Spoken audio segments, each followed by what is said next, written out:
कन्हैया से प्रेम करने वाली गोपियां वृंदावन में रहती हैं। फिर वो जरासंध जो दुश्मन था भगवान का, वो भगवान कृष्ण को नुकसान नहीं पहुंचाता, वो गोपियों को नुकसान पहुंचाता।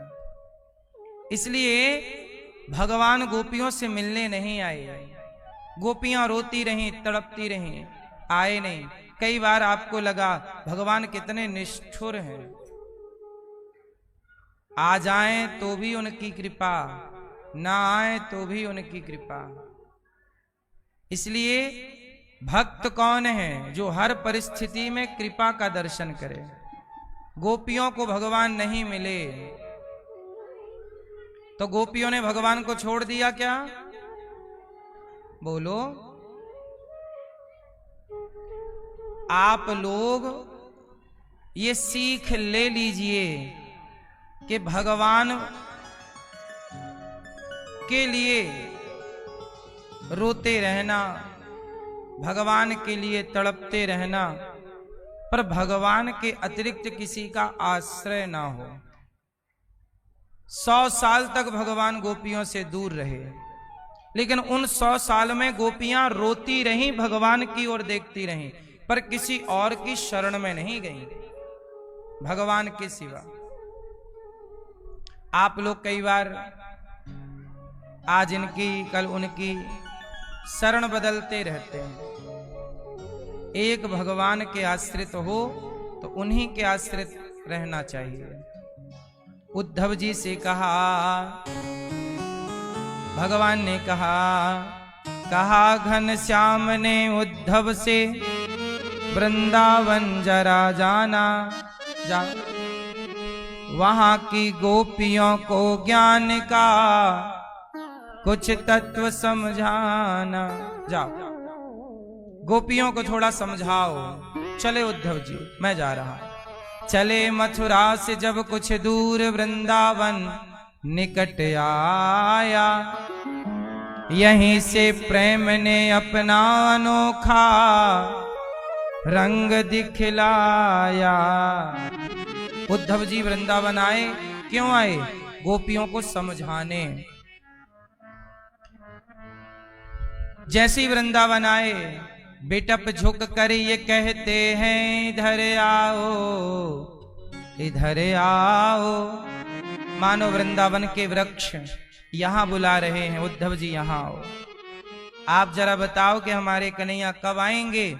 हम कदम्ब हैं, कदम्ब।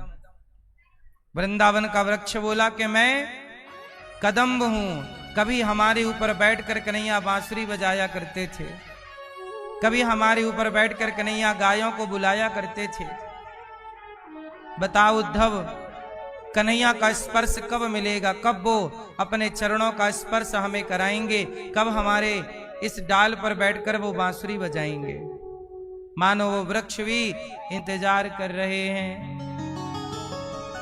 उद्धव जी आगे चले तो मानो यमुना की धारा कल कल करके कृष्ण को पुकार रही है, कृष्ण कब आओगे?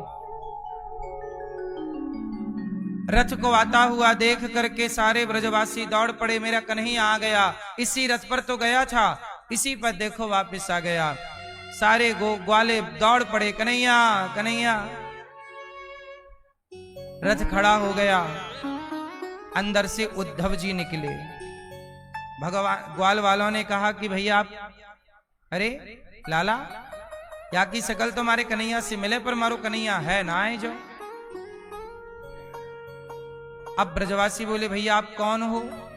उद्धव जी ने कहा, हम उद्धव हैं, कन्हैया के मित्र। क्यों आए हो यहां?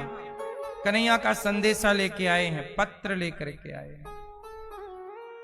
क्या कन्हैया नहीं आए? ग्वालों को लगा कि मेरा कन्हैया आ गया, पर जाकर पता चला, देखा तो पता चला कि कृष्ण नहीं है। कृष्ण का संदेशा लाने वाले संदेश वाहक हैं उद्धव जी। भगवान के मित्रगण रोने लगे, कन्हैया तुम्हें याद नहीं आई हमारी? तुझे याद ही नहीं आई हमारी? लगता है कन्हैया हमें भूल गए। क्यों आए हो भैया? किन से मिलना है? उद्धव जी ने कहा कि हमें मैया यशोदा और गोपियों से मिलना है। सारे ग्वाले ले गए यशोदा मैया के घर। यशोदा माँ कभी पालने को हिलाती, कभी कन्हैया के कपड़े को सुखाती, कभी कन्हैया को पुकारती, और हर पल केवल कन्हैया कन्हैया कन्हैया, तू कहाँ है रे, तू कहाँ है, बस यही बातें करती। रोती जाती और कन्हैया को ढूंढती जाती, ऐसे ढूंढती मानो घर पे ही छिप के कहीं बैठे हैं। मैया ये यकीन नहीं कर पा रही थी कि कन्हैया हमें छोड़ करके चले गए। अपने घर पे ही ढूंढती कि जैसे वो कभी डर के कारण छिप जाते इस कमरे में उस कमरे में। आज भी मैया ढूंढती कि शायद कन्हैया यहां से निकल आए, यहां से निकल आए। वही नित्य की लीला है। रात को सोती नहीं थी मैया। कन्हैया कहीं चला गया है, आया नहीं। बेटा ना आए और मां सो जाए, कैसे होगा। ना रात को सोती ना दिन को सोती, टुकुर टुकुर द्वार पर देखती रहती कन्हैया आए क्या। आज संयोग से द्वार पर मैया देख ही रही थी कि द्वार पर उद्धव जी आ गए। दस्तक दी, दरवाजा लुढ़का हुआ था, खटखटाया, कहा मैया। और जैसे ही मैया सुना, मैया को लगा कि कन्हैया ने मुझे मैया कह के बुलाया। दौड़ पड़ी मैया यशोदा, मेरा कन्हैया आ गया। बाबा को बुला रही है, मतलब नंद बाबा को। अरे आज सुनते हो, अपना कन्हैया आ गया। दौड़ी मैया और दौड़ के जब दरवाजा खोला तो वहां पर मुकुट पर मोर का पंख तो था, कन्हैया का पीतांबर भी गले में था। मैया थोड़ी देर के लिए समझ गई मेरा कन्हैया तू आ गया। जैसे ही गले से लगाया तो उद्धव जी ने कान में कहा, मां मैं कन्हैया नहीं, उनका भेजा हुआ उनका मित्र उद्धव हूं। अब तो मैया दूर खड़ी हो गई। मेरा कन्हैया कहाँ है। रथ बाहर दिखाई पड़ा, दौड़ के गई, शायद रथ पर बैठा हो। खोजने लग गई, कन्हैया कहाँ है तू। इतने दिन बाद तुझे मां की याद आई, अभी तक तू कहाँ था, तुझे याद नहीं आई अपनी मैया की। मैया तो बस पागलों की तरह व्यवहार करने लग गई।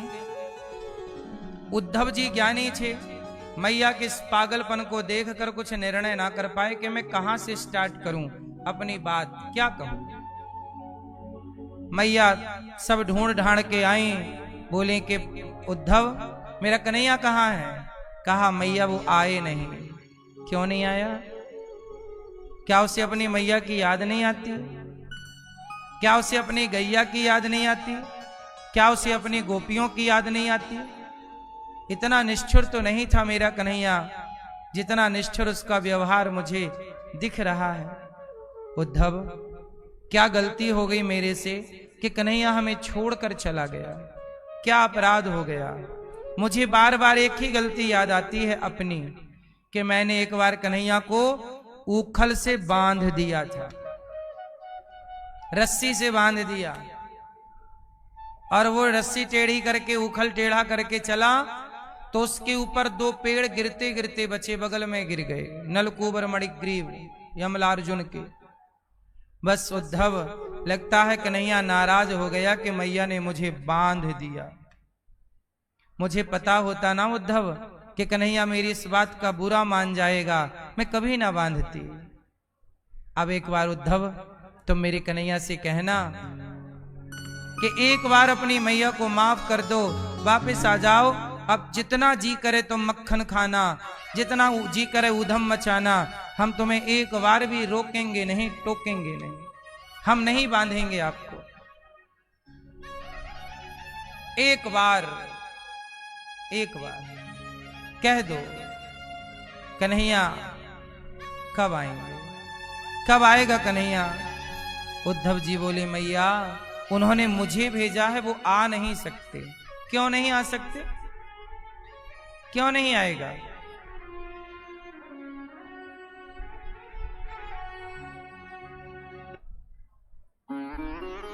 क्यों नहीं आएगा।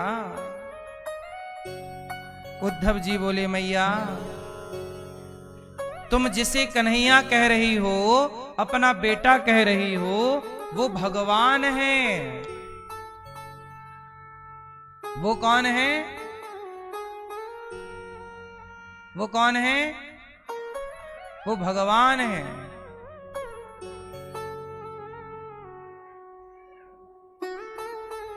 मैया मैया बोली उद्धव। मैया ने कहा उद्धव, अच्छा ये बताओ, तुमने कभी भगवान को बांधा है? नहीं मैया, भगवान को कैसे बांध सकते हैं। तुमने कभी भगवान को प्रत्यक्ष रूप से पेट भर भोजन कराया, दूध पिलाया? नहीं मैया। तो सुनो, तुम्हारा भगवान कहाँ है, जरा हमें दिखाओ। उद्धव जी बोले मैया, वो तो ध्यान से आएगा। किससे आएगा वो? वो ध्यान से प्रकट होगा। मैया, मैं जिस भगवान की बात करता हूं वो ध्यान से प्रकट होगा, उसका ध्यान करो, चिंतन करो। मैया बोली कि तुम्हारा कन्हैया, तुम्हारा भगवान ध्यान से मिलता है। हमने तो गोद में खिलाया है उसे, दूध पिलाया है, ऊखल से बांधा है। हम कैसे कहें कि वो ध्यान से मिलेगा? तुम करो ध्यान, तुम्हारे ध्यान से शायद वो तुम्हारे ध्यान में आए और तुम्हारा गुजारा ध्यान वाले कृष्ण से हो जाए। पर हम तो तब तक नहीं मानेंगी जब तक वो हमारे सामने खड़ा होकर मैया कह करके ना बुलाएगा, जब तक वो हमारी गोद में ना आएगा। अब तो उद्धव जी रात भर बात करते रहे, कृष्ण की पूरी रात चर्चा करते करते बीत गई। सुबह हुआ, उद्धव जी गोपियों के पास गए।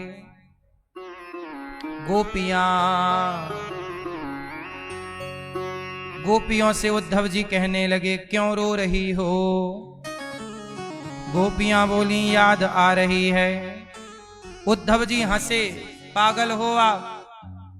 अरे जो कृष्ण के लिए आप रो रही हैं वो कृष्ण भगवान है, और भगवान की व्यापकता हर जगह है। सर्वम खलविदम ब्रह्म, सब जगह है, उसके लिए रोना क्या? ध्यान करो, त्याग तपस्या से मिलता है। अच्छा मैया सुनो, रास्ते ईश्वर तक पहुंचने के दो हैं। कितने रास्ते हैं? जोर से। भगवान तक पहुंचने के दो रास्ते हैं। एक रास्ता तो यह है कि आप ज्ञानी हो जाएं और ऐसा भाव रखें कि सब जगह भगवान है, सब में ईश्वर का दर्शन है, और आप आनंद में रहें, हैप्पी रहें, खुश रहें कि सब में ईश्वर, सबको प्रणाम करो, सब में भगवान, ना काहू से दोस्ती ना काहू से बैर, सब में ईश्वर है। और एक दूसरा विचार है कि भगवान सब में तो है, पर सब में है इससे गुजारा नहीं होगा भक्त का। भक्त कहता है, प्रभु जैसे आपने ध्रुव को दर्शन दिए, प्रहलाद को दर्शन दिया, जैसे आपने अपना प्रेम मैया यशोदा पर लुटाया, यश कौशल्या मैया पर लुटाया, ऐसे प्रत्यक्ष दर्शन देने के लिए मेरे सामने आओ। ज्ञानी दर्शन की कामना नहीं करता, क्योंकि वो घट घट में देख पा रहा है ज्ञान के बल से, पर प्रेमी जिद करता है कि नहीं, आप प्रकट होइए मेरे सामने। तो ज्ञानी के लिए भगवान कभी इस धरती पे नहीं आते। भगवान जब भी आते हैं तो प्रेमी भक्तों के लिए आते हैं, जिनके कारण मजबूर हो जाते।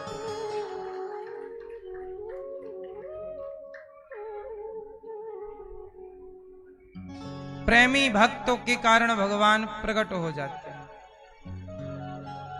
और प्रकट होकर के भगवान अपने भक्तों का हर दुख, हर दर्द स्वयं समझते हैं, पूछते हैं। इसलिए आपसे एक बात कहें मेरी माँ, भगवान जब भी मिलेंगे प्रेम से मिलेंगे।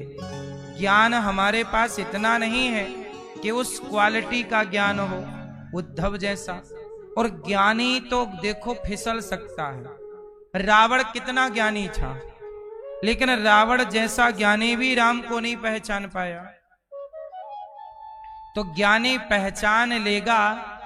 दुर्योधन भी तो ज्ञानी था ही, पर कृष्ण को नहीं पहचान पाया।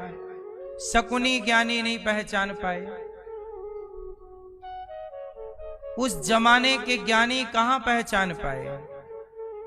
रावण जैसा ज्ञानी नहीं पहचान पाया, पर शबरी जैसी अनपढ़ पहचान गई कि भगवान। इसलिए ज्ञान से प्राप्त होंगे जरूरी नहीं है, पर प्रेम से प्राप्त होंगे जरूरी है।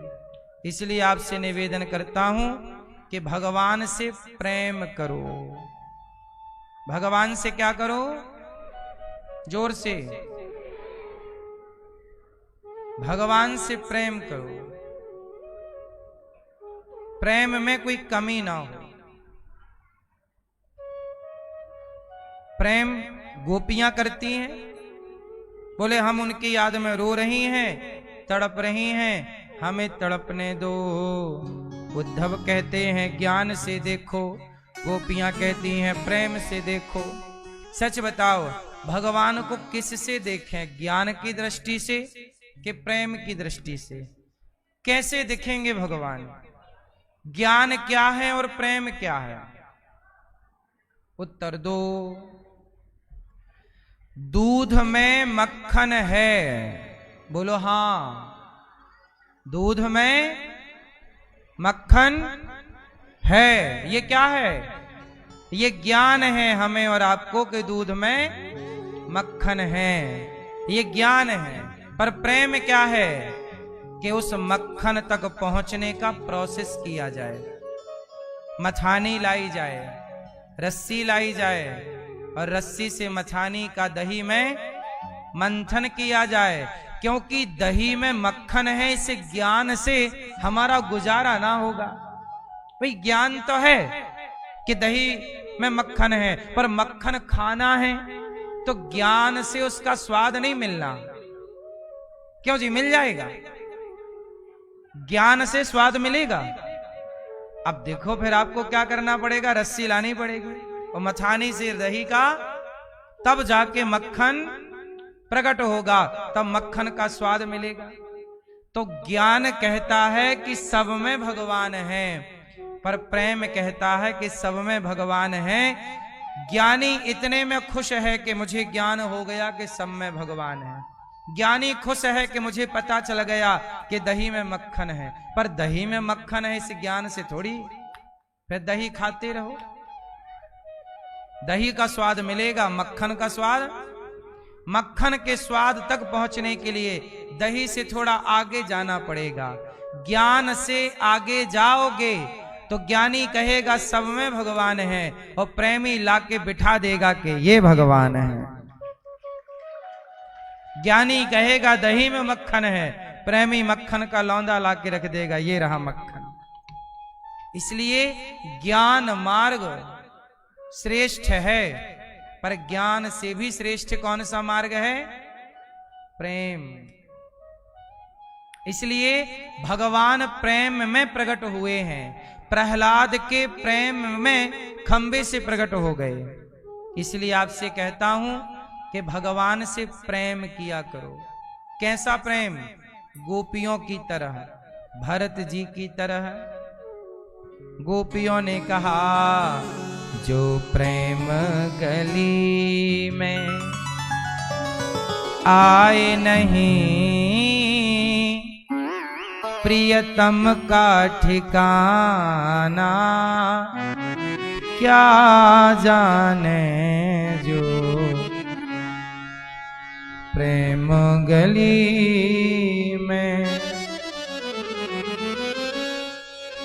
जो प्रेम गली में आए नहीं, प्रियतम का ठिकाना क्या जाने जिसने कभी प्रेम किया ही नहीं, जिसने कभी प्रेम किया ही नहीं, वो प्रेम निभाना क्या जाने। प्रेम गली में। तो सुनो, जिसने कभी प्रेम किया ही नहीं वो प्रेम निभाना। अच्छा ये बताओ, मछली प्रेम करती है कि नहीं? बोलो हाँ। किससे करती है? हैं? मछली का प्रेम है पानी से।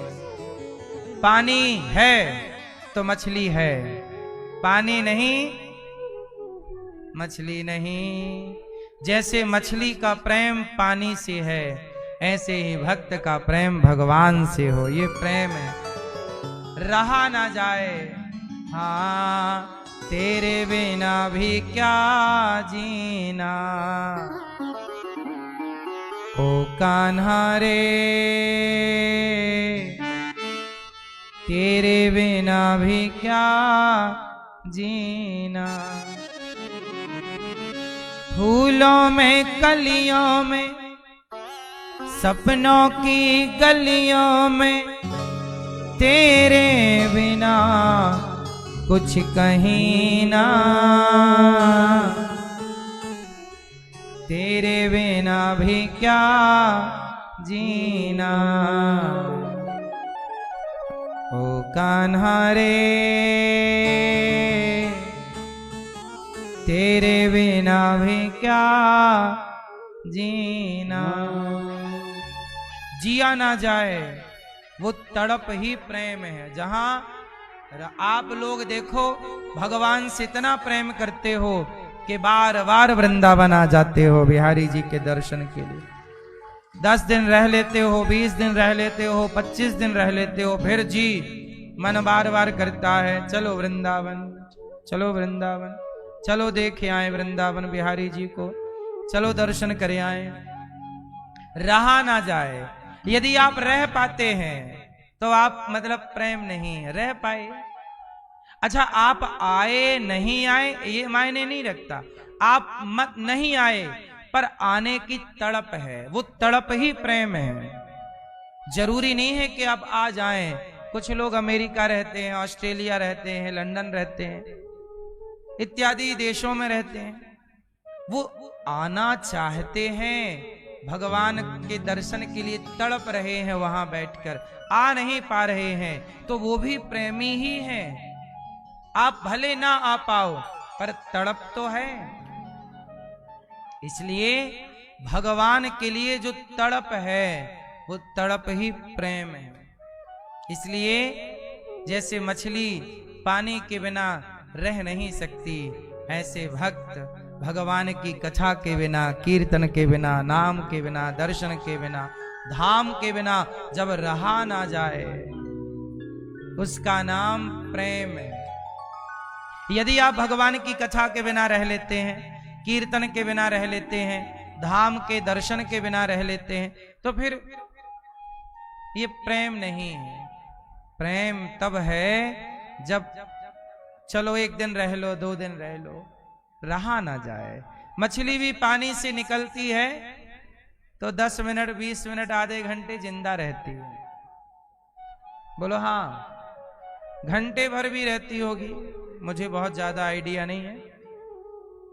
घंटे भर तड़पते मैं कैसे देखूं, आप भी कैसे देखेंगे? पर उसकी भी एक सीमा है, घंटे 2 घंटे, इसके बाद मर ही जाएगी।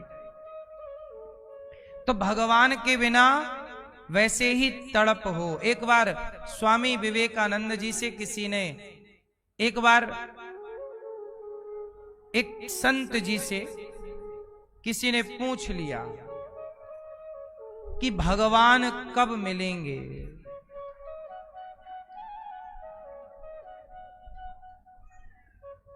भगवान कब मिलेंगे? कब मिलेंगे भगवान? तो संत जी ने कहा कि वो गंगा नहा रहे थे और गंगा में वो नहा रहे थे। वो किसी ने पूछ लिया घाट में खड़े होके बाहर से कि भगवान कब मिलेंगे बताओ, आप तो संत हो।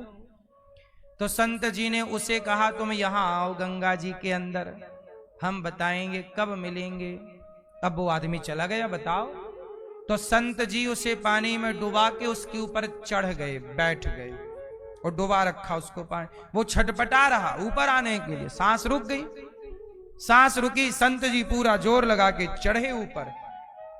उसने भी पूरा जोर लगाया और बाहर आया और गहरी सांस भरते हुए बोला मार डालोगे क्या? संत जी बोले क्या हुआ? अरे बोले मैं ऑक्सीजन लेने के लिए तड़प गया, सांस लेने के लिए। संत जी बोले जैसे तू सांस लेने के लिए तड़प गया, ऐसे ही जब भगवान के दर्शन के लिए ऐसे ही तड़पेगा तो भगवान मिल जाएंगे। आपकी ऐसी तड़प ही नहीं जागती। भगवान के लिए तड़पने वाले लोग कम हैं। पैसा ना मिले तो लोग बहुत तड़पते हैं। शादी के 4 साल हो जाएं किसी को और बच्चा ना हो तो तड़प जाता है पुरुष स्त्री। बेटा नहीं है महाराज, बेटा एक बेटा, इस डॉक्टर के उस डॉक्टर को, इस मंदिर में उस मंदिर में दौड़ता है व्यक्ति। बेटा नहीं है भगवान, हे भगवान एक बेटा। जितनी तड़प पुत्र की है इतनी भी तड़प भगवान की होती तो आपका कल्याण हो जाता। पर विडंबना है सामान्य। आप लोग ये सुन के ना ताली अच्छी बजा लेते हैं, बातें सुन के आप बढ़िया, लेकिन ये सब चीजें जीवन में उतारने की है। भगवान दें तो बेटा बेटी भी रखो, दें तो पैसा भी रखो, और ना दें तो कृपा मान करके उस हाल में तड़प भगवान की ही हो। सुदामा जी कितने गरीब थे, पर सुदामा जी किसके लिए तड़पते थे? अच्छा उनके अंदर तड़प तो थी, पर वो भगवान से मिलना भी नहीं चाहते थे। आज तक बताओ, सुदामा जी पहले भी तो द्वारिका जा सकते थे, जवानी में भी तो द्वारिका जा सकते थे, गरीबी के शीर्ष पर थे तो जा सकते थे। वो तो सुशीला जी ने कहा कि जाओ, पत्नी ने कहा कि जाओ तो गए। वो भी कैसे जाऊं खाली हाथ, मुट्ठी भर 4 मुट्ठी चिवड़ा ले आई सुशीला मैया, कहा इनको लेकर के जाओ। सुदामा जी प्रेम करते हैं भगवान से, तड़पते हैं, नाम जप करते हैं, मिलना नहीं चाहते। अच्छा एक बात बताओ, तड़पने में और मिलने में अंतर है या नहीं? बोलो क्या अंतर है? तड़पना सही है कि मिलना सही है? उत्तर दो। तड़पना सही है या मिलना है? आप बताओ मैया, है तड़पना सही है कि मिलना? जोर से है। भगवान से मिलना सही नहीं है।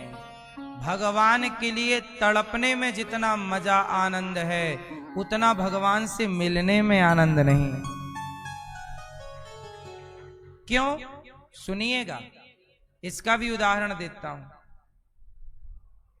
जब आप भगवान के लिए तड़पते हैं तो आप रोते हैं, हर जगह भगवान दिखते हैं, हर समय उनका स्मरण होता है।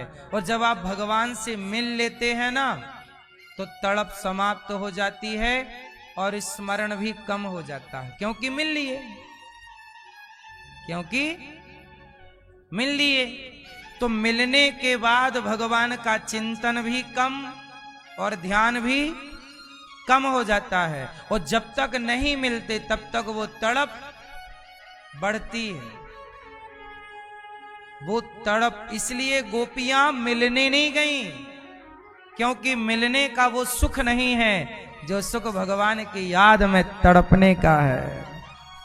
ये तो प्रेमी की भाषा है। जो प्रेम गली में आए नहीं, वो प्रियतम का ठिकाना। जिसने कभी प्रेम किया ही नहीं, वो प्रेम निभाना क्या जाने।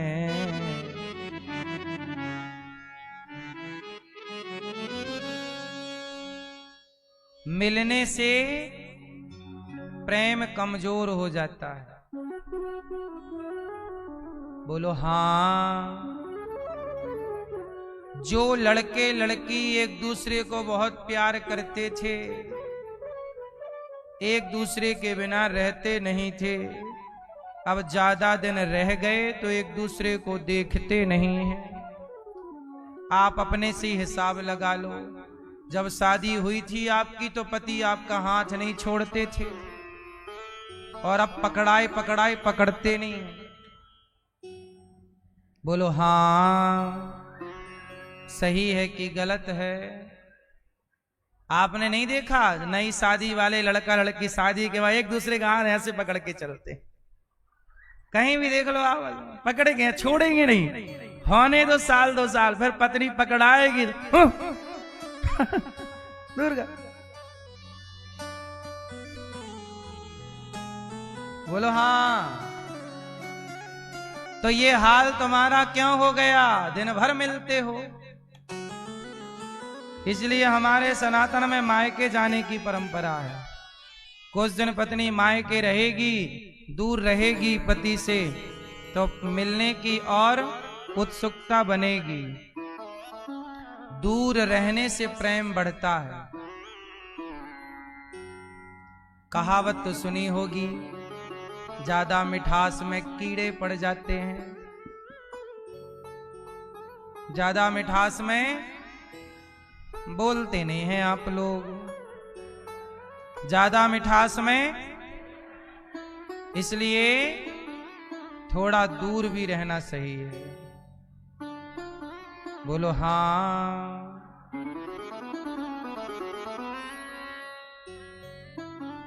नदी के 2 किनारे हैं, दोनों किनारे एक दूसरे से बहुत प्यार करते हैं, एक दूसरे को देखते रहते हैं, एक दूसरे को देखते रहते हैं, इसलिए सैकड़ों साल से खड़े हैं। और दोनों किनारे मिल जाएंगे तो व्यवस्था बिगड़ जाएगी। बोलो हाँ। इसलिए गोपियां भगवान से मिली नहीं, क्योंकि मिलने में वो सुख नहीं है। जो सुख देखो, संसार से तो मिलोगे तो सुख मिलेगा, पत्नी से पति से मिलोगे तो शारीरिक सुख का आप लाभ ले पाओगे। लेकिन ये उल्टा भगवान में है, भगवान से मिलने का सुख नहीं। इसलिए भक्त भगवान से मिलना नहीं चाहते।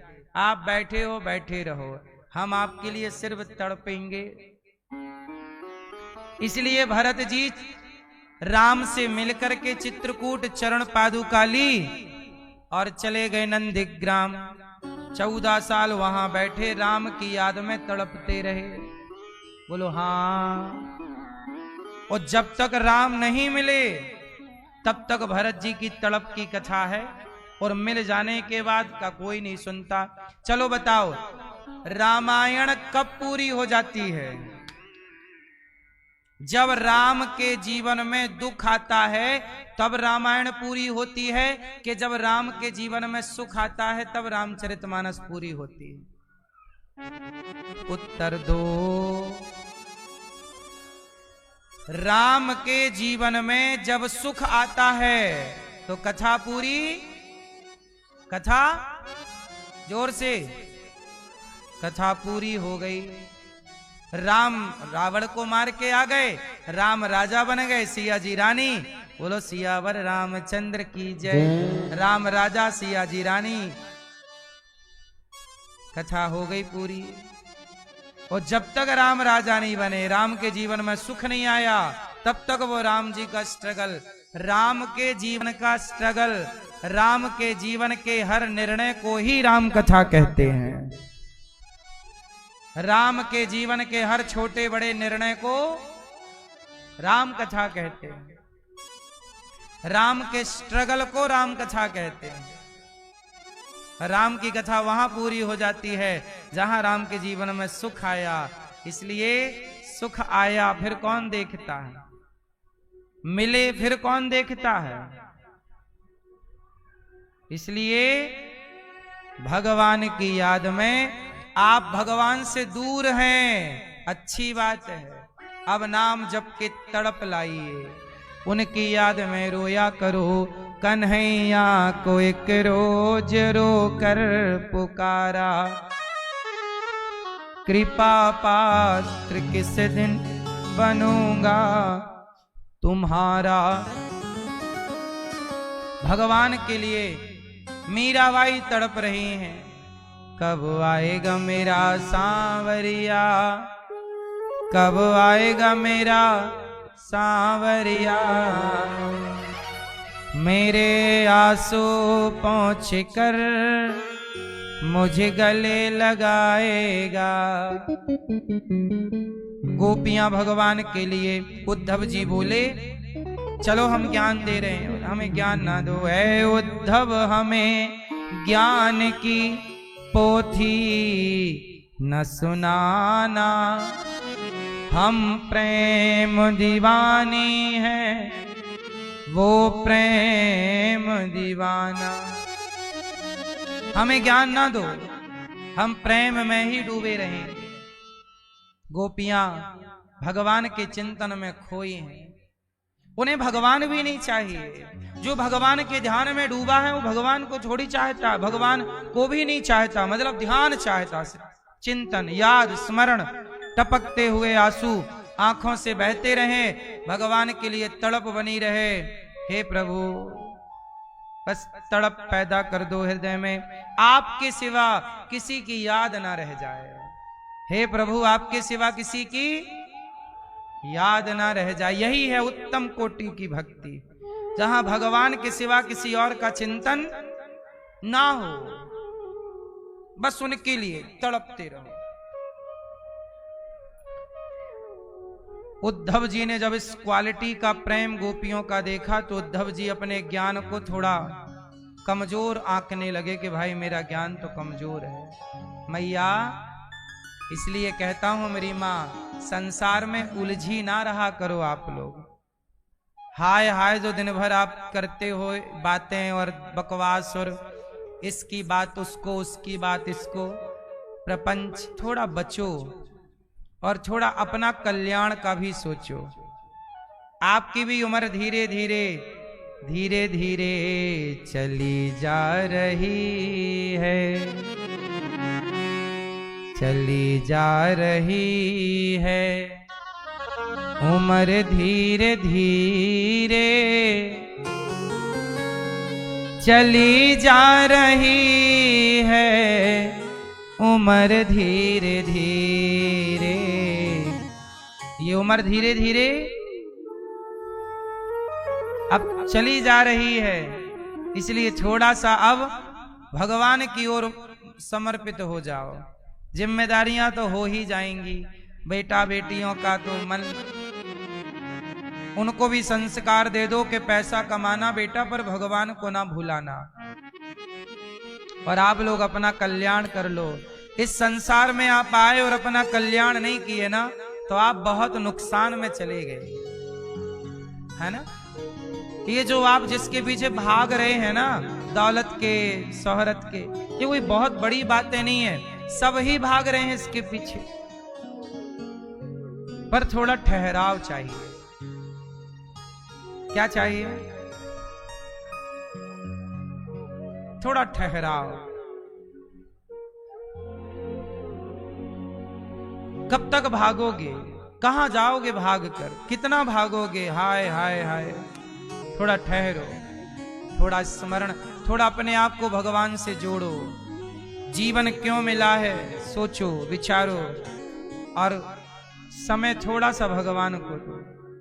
मैं भी सवेरे उठता हूं, दिन भर सेवा जो भगवान ने दी है, खाया पिया, शाम की सेवा, पूजा, कथा सुनाई, रात हुई फिर सो गए, फिर सवेरे जागे, फिर वही। आप लोग भी कल सोए, आज फिर जागे, फिर जाग के वही काम किया, घूमे फिरे, बातचीत प्रपंच किया, फिर खाए पिए, फिर सो गए, फिर वही, फिर वही, फिर यही तो चल रहा है।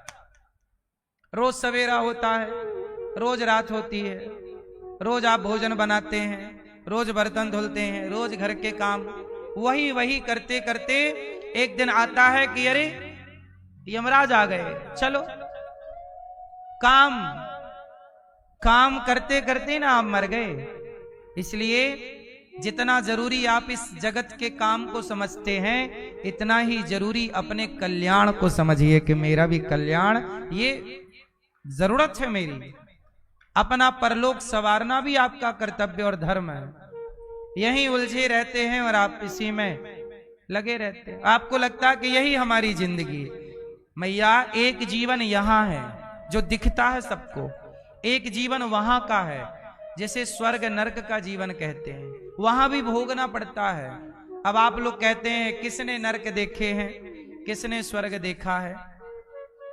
देखा तो आपने ईरान का युद्ध भी नहीं है।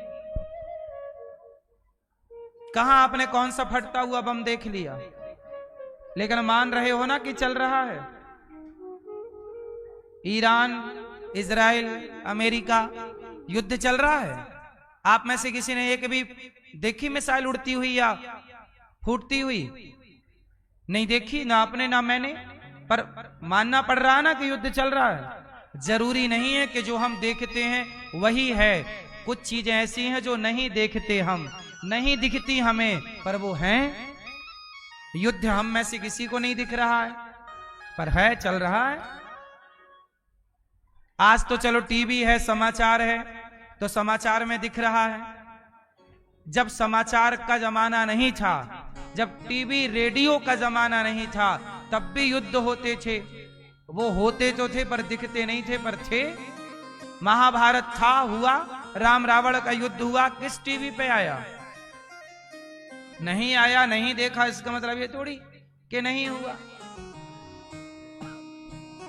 ऐसे स्वर्ग नरक जो है मेरी मां, आप ये मत कहा करो हमने थोड़ी देखा है।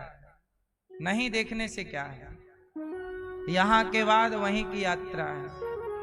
इसलिए दोनों तैयारी आपको करनी चाहिए, यहां की प्लस वहां की। और वहां की तैयारी क्या है? यहां की तैयारी में पैसा लगता है।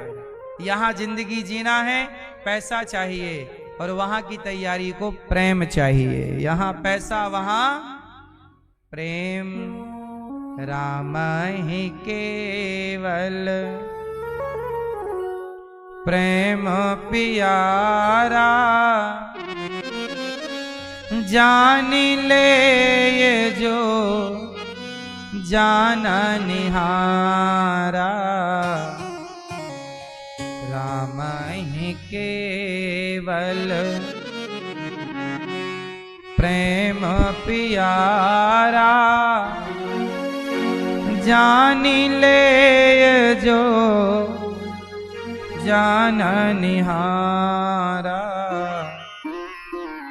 इसलिए गोपियों का प्रेम अनुकरणीय है। उद्धव जी चरण रज में लौट गए। भगवान से प्रेम, काम करते रहो, प्रेम, थोड़ा थोड़ा ध्यान भगवान का। हर थोड़ी थोड़ी देर में बोला करो, हे नाथ मैं आपको कभी भूलूं नहीं। बोलो, हे नाथ मैं आपको कभी भूलूं नहीं। एक साधु जी तपस्या कर रहे थे जंगल में। नारद जी निकले तो साधु जी ने भगवान नारद जी से कहा, नारद जी आपकी तो पहचान भगवान से है, जरा पूछ के बताना कि भगवान मुझे कब मिलेंगे। साधु जी ने कहा कि मुझे भगवान कब मिलेंगे। नारद जी बोले मैं बताऊंगा। आगे चले तो एक मोची इमली के पेड़ के नीचे बैठकर जूता सिल रहा था, और मोची भी भगवान के बहुत बड़े भक्त थे। तो मोची ने भी नारद जी से कहा, नारद जी आप तो सब जगह घूमते हो, जरा भगवान से पूछना कि मुझे कब मिलेंगे। भगवान मुझे, अब सवाल दो थे, मतलब दो व्यक्ति के सवाल एक, संत जी ने भी कहा भगवान कब मिलेंगे, और मोची ने भी कहा। नारद जी चले भगवान के पास, और भगवान विष्णु, भगवान श्रीमन्नारायण लेटे, लक्ष्मी जी पांव दबा रही। नारद जी गए, नारायण नारायण। भगवान श्रीमन्नारायण ने कहा आओ नारद जी, क्या समाचार है, क्या चल रहा है संसार में। तो नारद जी ने कहा कि प्रभु दो भक्त मिले आपके, एक साधु जी तपस्या कर रहे हैं, उन्होंने पूछा है कि आप दर्शन कब दोगे, और एक मोची जूता सिल रहा था, उसका भी सवाल है कि आप दर्शन कब दोगे। बताओ जरा, हमें बताओ, हम दोनों को बताएंगे जाके कि प्रभु फलानी तारीख को आएंगे। अच्छा ठीक है। भगवान बोले तो जाओ दोनों से कहना कि उनके पास एक पीपल का पेड़ है, उस पीपल के पेड़ में जितने पत्ते हैं, पीपल के पेड़ में जितने जितने पत्ते हैं, उतने जन्मों के बाद मिलूंगा दोनों को। दोनों को कब मिलूंगा? जब जितने पीपल के पेड़ में पत्ते, मतलब पीपल के पेड़ में हजारों पत्ते, तो मतलब हजारों जन्मों के बाद मिलूंगा। अब नारद जी गए, नारायण ना, संत जी के पास पहुंचे। संत जी ने कहा, क्या कहा भगवान ने? नारद जी ने कहा कि भगवान ने कहा है कि इस पीपल के पेड़ में जितने पत्ते हैं, उतने जन्मों के बाद आपको भगवान मिलेंगे। अब तो साधु जी का सब्र टूट गया। कहा एक जन्म तो कट नहीं रहा है, ये हजारों जन्म बाद नंबर आएगा मेरा। साधु जी तो बेचारे हार गए, बोले अब मैं जा रहा हूं संसार में आनंद करूंगा सबकी तरह, अब नहीं करूंगा मैं तपस्या, क्योंकि इतना लंबा टाइम। अब नारद जी बोले जब ये ज्ञानी का ये हाल है तो मोची को बताऊंगा तो पता नहीं क्या करेगा। नारद जी गए मोची के पास, मोची जूता सिल रहे, वो जूता सिलते जाएं और कहते जाएं, हे श्रीमन्नारायण, हे श्रीमन्नारायण कब कृपा दृष्टि होगी, हे श्रीमन्नारायण कब मुझ पतित को देखोगे, हे प्रभु कब कृपा करोगे। मोची जूता सिलते जाएं और कहते जाएं। नारद जी बोले, मोची, हाँ महाराज, क्या कहा भगवान ने? नारद जी ने मोची को भी कहा कि पीपल के पेड़ में जितने पत्ते हैं, उतने जन्मों के बाद आपको भगवान मिलेंगे। ये सुनकर तो मोची नाचने लगा। साधु जी ये सुनकर दुखी हो गए थे और चले गए तपस्या छोड़कर, और मोची यही बात सुन के नाचने लगे और पीपल के पेड़ पे जाके चढ़ने लगे, उतरने लगे, और चढ़ते समय उतरते समय कहा, वाह नारद जी, मिलन कहे हैं मिली हैं राम, मिलन कहे हैं मिली हैं राम। बार बार मोची, नारद जी बोले, भाई हजारों जन्मों के बाद मिलेंगे, क्यों तू प्रसन्न हो रहा है? संत जी तो प्रसन्न नहीं भये। तब मोची ने कहा, प्रभु हजारों जन्मों के बाद ही सही, कम से कम भगवान को याद तो है कि किसी भक्त को जाकर दर्शन देना है। अब तो मोची भाव में हजारों जन्म बाद ही सही मिलेंगे, इस विश्वास से जब पीपल पर चढ़े उतरे और प्रेम से भगवान को स्मरण किया, और इतने भाव में डूब गए कि अब वो चढ़े तो सही पर उतरने का सब भाव में डूब गए, वो ध्यान चला गया भगवान का, तो वो पेड़ से गिर गए, और जैसे ही गिरे तो भगवान प्रकट होके गोद में थाम लेते हैं मोची को, और भगवान तुरंत प्रकट हो जाते हैं और मोची को दर्शन देते हैं। नारद जी बोले, प्रभु आप भी झूठ बोलते हो, क्यों? आपने तो कहा था कि पीपल के पेड़ में जितने पत्ते हैं उतने जन्मों के बाद मिलूंगा, आप तो अभी घंटे भर में आ गए। और साधु जी तो तपस्या छोड़ के ही भाग गए। आपने ऐसे बताया होता 1 घंटे में आओ तो साधु जी भी आपका वेट करते इंतजार। तब भगवान ने कहा नारद जी, मैं मोची को और साधु को दोनों को हजारों जन्मों के बाद ही मिलने वाला था, लेकिन इसका प्रेम, जब इसने सुना कि मैं मिलूंगा तो इसने प्रेम से मुझे पुकारा और इसने इतना प्रेम प्रकट किया कि इसके प्रेम ने मुझे खींच लिया और मैं इसी जन्म में खिंचा चला आया। भगवान आते नहीं हैं, भक्त का प्रेम भगवान को खींच लेता है। शबरी के पास राम गए नहीं, शबरी के प्रेम ने राम को, जैसे चुंबक मैग्नेट लोहे को अपनी ओर खींच लेती है, ऐसे भक्त की भक्ति भगवान को अपनी ओर खींच लेती है। भगवान भी कहां जाएं भक्त को छोड़कर। इसलिए कहता हूं, प्रेम होगा तो इसी जन्म में मिलेंगे, प्रेम नहीं होगा तो हजारों जन्म भी बीत जाएंगे, तो कोई संभावना। इसलिए मिलहि न रघुपति बिनु अनुरागा, किए जोग जप ज्ञान विरागा। मिलहि न रघुपति, बिना प्रेम के भगवान नहीं मिलते। उद्धव जी भगवान के पास गए, कहा वृंदावन चलो। भगवान ने गोपियों का दर्शन अपने हृदय में कराया। उद्धव जी ने कहा कि गोपियां तड़प रही हैं आपके लिए, चलो। भगवान बोले गोपियां हमसे दूर थोड़ी हैं। उद्धव जी बोले वो तो वृंदावन में है। भगवान बोले वो तो हमारे हृदय में है। भगवान कभी भक्त से दूर नहीं रहते, अगल बगल ही रहते हैं। भगवान गोपियों से दूर नहीं थे, वो तो उद्धव जैसे ज्ञानियों के घमंड को मिटाने के लिए ये लीला रचते हैं। भगवान द्वारिका गए, भगवान का विवाह रुक्मणी अम्बा से हुआ। भगवान के पहले पुत्र हुए प्रद्युम्न। कौन हुआ? कौन हुआ? प्रद्युम्न जी का विवाह रति से हुआ। किससे हुआ? रति के साथ प्रद्युम्न जी का विवाह हुआ। ये प्रद्युम्न जी कामदेव हैं।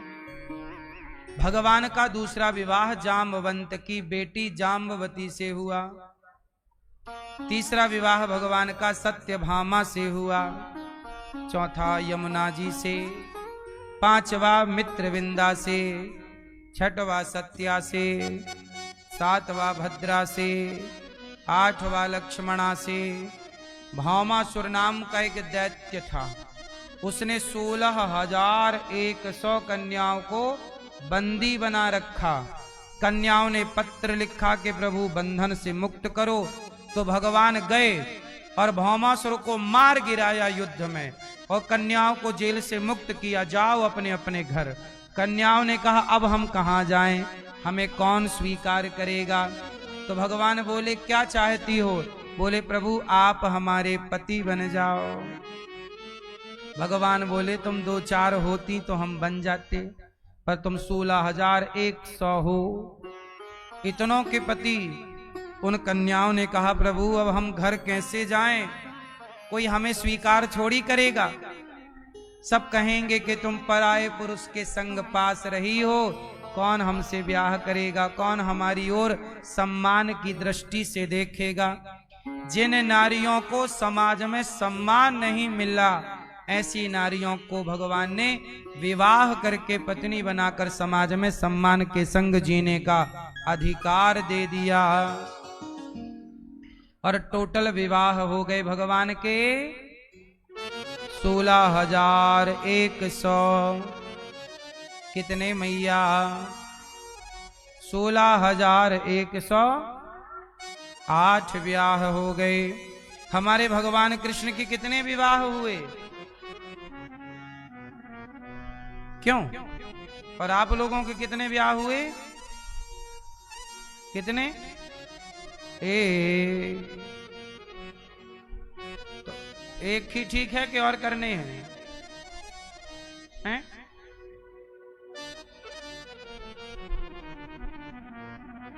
एक सही है। भगवान कृष्ण के 16,108 विवाह क्यों हुए? क्योंकि भगवान पिछले जन्म में, अच्छा भगवान कृष्ण पिछले युग में क्या थे? कृष्ण ही पिछले युग में राम, और राम से पहले वह नरसिंह, और नरसिंह भगवान से पहले वह नर नारायण थे, और नर नारायण से पहले नारायण है। नर नारायण बद्रीनाथ में तपस्या कर रहे थे। भगवान के 16,108 विवाह क्यों हुए, इसकी कथा सुनाता हूं, ध्यान से सुनना। विवाह क्यों भये इतने सारे, इसकी कथा सुनो। भगवान की कथाएं कई कई जन्मों की जुड़ी रहती हैं। अब आप लोग पूरा जन्म जन्म का हिसाब है नहीं, सत्संग है नहीं, तो डाउट हो जाता है। एक बार ध्यान से सुनो। नर नारायण बद्रीनाथ में कौन है? बद्रीनाथ में किसकी पूजा होती है? बद्रीनाथ में नर नारायण भगवान की पूजा होती है। वही नर नारायण सतयुग में जो नर नारायण थे, वही नर नारायण द्वापर में कृष्ण और अर्जुन बनकर के प्रकट हुए। अर्जुन है नर और कृष्ण है, ये वही नर नारायण हैं जो सतयुग में बद्रीनाथ में दोनों ने तपस्या की। आज भी ये तपस्या किसके लिए आए? तो कर्ण को मारने के लिए आए थे। कर्ण पिछले जन्म में एक राक्षस था। इसके 1000 कवच कुंडल थे। कितने कुंडल थे? 1000 कवच कुंडल। ये मर किसी से नहीं रहा था कर्ण। तब कहा गया कि जो कवच कुंडल तोड़ता रहेगा, जब इसके सारे कवच कुंडल टूट जाएंगे तब ये मरेगा। तब भगवान ने इसके कवच कुंडल तोड़ने के लिए नर नारायण का अवतार लिया। और जब नर जाके लड़ें तो नारायण तपस्या करें, और जब नर थक जाएं तो नर तपस्या करने लग जाएं, नारायण जाके युद्ध करने लग जाएं। ऐसे एक एक करके टूटते गए तो 999 तो टूट गए, एक कवच कुंडल रह गया। बोले अब इसको द्वापर में मारेंगे। वही कर्ण बनकर प्रकट हुए और जन्म से ही कवच कुंडल लेकर के प्रकट हुए, और वही सतयुग के नर नारायण कृष्ण और अर्जुन बनकर के कर्ण को मारते हैं। ये तो एक कथा हो गई नर नारायण की, ये तो आपने सुनी भी होगी। पर एक दूसरी भी कथा है, और वह दूसरी कथा है कि नर नारायण जब तपस्या कर रहे थे बद्रीनाथ में, तो देवराज इंद्र ने अपने स्वर्ग की सारी अप्सराओं को भेज दिया, जाओ वो नारायण तपस्या कर रहे हैं, जरा भंग करो। तो स्वर्ग में टोटल कितनी अप्सराएं हैं? गए देखो भैया, सो रहे हैं। सुनो मैया, सुन लो मेरी मां। स्वर्ग में टोटल कितनी अप्सराएं हैं? 16,100। इंद्र ने सारी अप्सराओं को कहा, जाओ ये नर नारायण तपस्या कर रहे हैं, इनकी तपस्या बिगाड़ो। क्योंकि कोई भी तपस्या करता तो इंद्र घबराते कि कहीं अपना सिंहासन खतरे में ना चला जाए। तो अप्सराएं बढ़िया होती हैं। किसी को भी बिगाड़ना हो तो किसी को भी बिगाड़ने के लिए तब भी अप्सराएं ही थीं, और आज भी अप्सराएं ही हैं। बहुत ज्यादा बदलाव हुआ नहीं। पहले भी तपस्याएं कौन बिगाड़ती थी, और आज भी लड़कों की पढ़ाई लिखाई कौन बिगाड़ रहा है? तब भी अप्सराओं का खेल था, आज भी अप्सराओं का खेल है। इसलिए छोराओं को समझाओ इन अप्सराओं से बच के रहें, वरना ये अप्सराओं ने संतों की तपस्याएं भंग की तो तुम्हारी पढ़ाई भंग होने में कितना टाइम लगेगा। पहले के साधु संतों की तपस्याएं तो फिर भी अप्सराएं भंग नहीं कर पाती थी, साधु जी डांट के भगा देते थे, चल। लेकिन आज की अप्सराएं तो आज के लड़कों को एक ही आई लव यू से भटका देती हैं। बोलो हाँ कि ना। लड़कों के पास एक आई लव यू आ जाए मोबाइल पे, उन्हें नींद नहीं आती, ऐसा लगता है खजाना मिल गया। ये सब आपके छोरों की बातें हम कर रहे हैं। जो तुम्हें लगता है छोरा सो गया, नहीं, रजाई ओढ़ के अंदर आई लव यू खेल रहा है। आज के छोरा चतुर है, तुम्हें बता के थोड़ी सब करते हैं।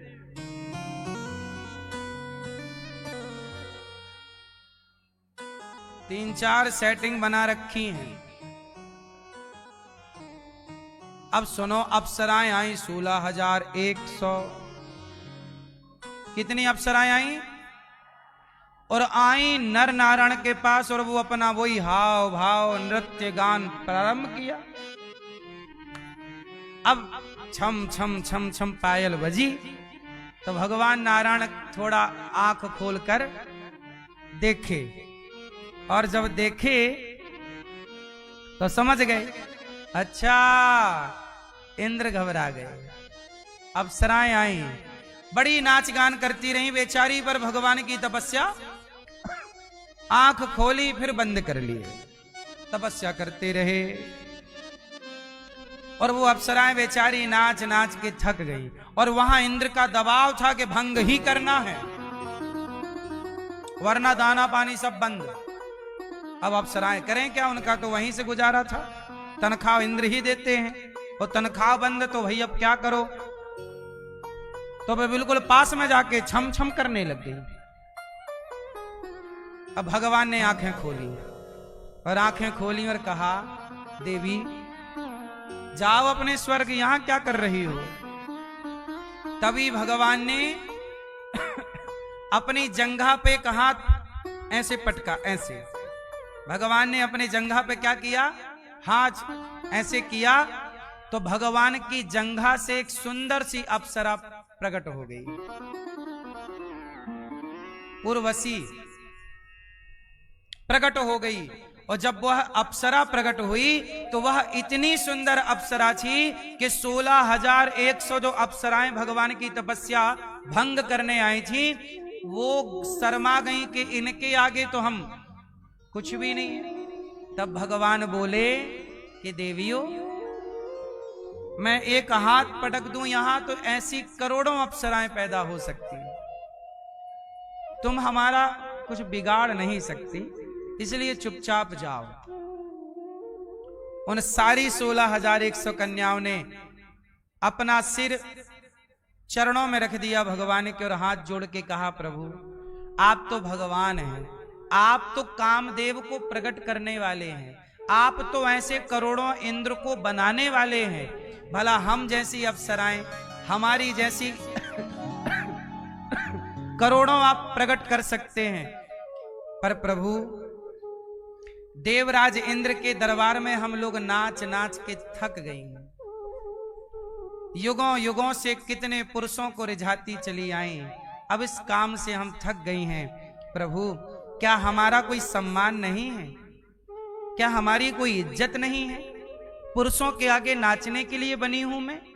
प्रभु, आपसे मेरी प्रार्थना, आप सबकी झोली भरते हैं, आज हमारी झोली भरिए, और आज आप हमारे पति बनकर आप हमें पत्नी का गौरव प्रदान कीजिए, आप हमारे पति बन जाओ, हमें भी थोड़ा सम्मान मिल जाएगा कि हम भगवान की पत्नी हैं। भगवान बोले, देखो यदि अभी हमने ब्याह कर लिया तो इंद्र का मनोरथ तो पूरा हो ही जाएगा, आप अभी स्वर्ग जाओ, अभी आने वाला द्वापर युग है, मैं द्वापर में कृष्ण बनकर आऊंगा, और तुम सब आना, मैं तुम सबके साथ एक साथ विवाह करूंगा और तुम सब 16,100 अप्सराओं को पत्नी बनाकर तुम्हें समाज में सम्मान दिलाऊंगा। जाओ। भगवान ने सतयुग में वादा किया था स्वर्ग की अप्सराओं को, उन्हीं का वादा पूरा करने के लिए भगवान उन्हीं अप्सराओं से द्वापर में विवाह करते हैं। अब आप लोग कहते हैं भगवान ने इतने विवाह क्यों किए? आप पूरी बात जानते ही नहीं। भगवान को तो जो वरदान दिए थे, शाप दिए थे, वो सब पूरा हो रहा है ना। उनका सेटअप, उनकी पूरी प्लानिंग रहती है, कहां जाना है, किससे मिलना है। यदि भगवान किसी से मिल रहे हैं तो उससे मिलने की प्लानिंग भी कई युग पहले हो जाती है। कितने? शबरी से राम मिलेंगे, ये प्लानिंग राम अवतार नहीं लिए थे तब ये प्लानिंग हो गई थी कि जब मैं राम बनकर जाऊंगा तो मुझे सबरी के घर भी जाना है। ये तब की प्लानिंग है। रावण को मारना है, ये राम के अवतार होने से पहले की प्लानिंग है। बोलो हाँ। तो भगवान की कोई आज की योजना थोड़ी है। इसलिए जो खेल देख रहे हो वो सब प्लानिंग है। सुख दुख, हानि लाभ, जीवन मरण, ये सब ईश्वर का खेल है। अच्छा ये बताओ, आप लोग वो अखाड़ा देखते हो कि नहीं? भैया वो लड़ते हैं ना पहलवान लोग, क्या बोलते हैं उसको? कुश्ती, अखाड़ा ही बोलते हैं, WWE भी बोलते हैं। क्यों भैया? अच्छा ये बताओ भैया, वो WWE में और अखाड़ों में कुश्ती नहीं लड़ते लोग? अच्छा जब लड़ते हैं तो उनकी लड़ाई देखने के लिए हजारों लोग जाते हैं कि नहीं? बोलो हाँ, जोर से, जोर से। अच्छा वहां लड़ते हैं, हजारों दर्शक होते हैं। अच्छा जो लोग लड़ रहे हैं, सच बताना, क्या उनकी कोई पर्सनल दुश्मनी है? बोलो नहीं, उन्हें कोई पैसे वाला पैसे देके लड़ा रहा है। लड़ो, हम इतना पैसा देंगे, और वो लड़ रहे हैं पैसे की लालच से। बोलो हाँ कि ना? इसका मतलब जो लड़ाई दिख रही है वो रियल लड़ाई नहीं है। उस लड़ाई में उन्हें लड़ाने वाला कोई है। उसी तरह इस संसार में जो घटनाएं घट रही हैं, इन घटनाओं को आप घटते हुए तो देखते हैं दर्शक बनकर, पर इसकी योजना बनाने वाला परमात्मा ही है। ये सब खेल उसी का है। इसलिए हर परिस्थिति में खुश रहो और ईश्वर की योजना का आनंद लो। जीवन का भी आनंद लो और मृत्यु का भी आनंद लो, सुख का भी आनंद लो और दुख का भी आनंद लो। इसलिए हमारे यहां मौत भी एक उत्सव है। भैया अपने यहां जब कोई सनातन में मर जाता है तो मरने वाले के आगे आगे बाजे बजते हुए जाते हैं। आपके यहां ये परंपरा है कि नहीं? बाजे बजते हैं। अब प्रश्न खड़ा हुआ कि आदमी मरा है तो ये तो दुख का घर है, दुख की बात है, फिर बाजे काहे बजा रहे? भाई मरना तो दुख की बात है ना, परिवार के लिए, समाज के लिए। भैया सो गए? जगाओ जागो मोहन प्यारे,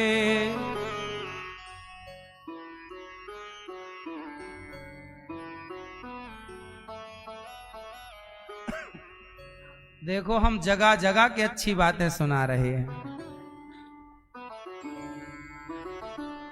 हाँ सुनो, जब कोई मर जाता है तो बाजे बजते हैं ना आगे आगे। क्यों? क्योंकि मरना भी हमारे सनातन में एक उत्सव है। मृत्यु, अज्ञानी लोग रोते हैं कि मर गए, और ज्ञानी समझते हैं, समझदार समझते हैं कि ये तो जहां से आए थे वहीं चले गए। मरा कौन, आए थे और अब आए थे चले गए के बीच में आपने 25-50 साल तक जो कर्म किया वही कर्म का फल पा रहे हो। मैया कर्म कैसे हैं?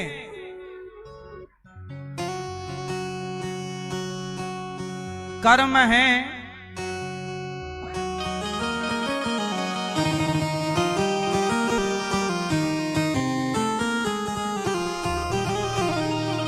कर्म व्यक्ति करता है खोटे, हाँ कर्म है बुरे बुरे और तुम स्वर्ग जाने की बात करते हो। मैया आप कहाँ जाओगी? स्वर्ग नरक वैकुंठ कहाँ जाओगी? कहाँ कहाँ जाओगे भैया? वैकुंठ। मैया आप कहाँ जाओगी? स्वर्ग जाओगे? नहीं, इच्छा है जाने की और कर्म तो अच्छे हैं नहीं, दिन भर चुगली करती हो। कर्म है बुरे बुरे और तुम स्वर्ग जाने की बात करते हो। सही है गलत है? हाँ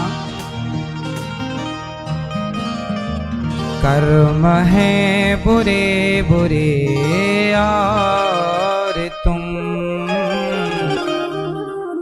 स्वर्ग जाने की बात करते हो।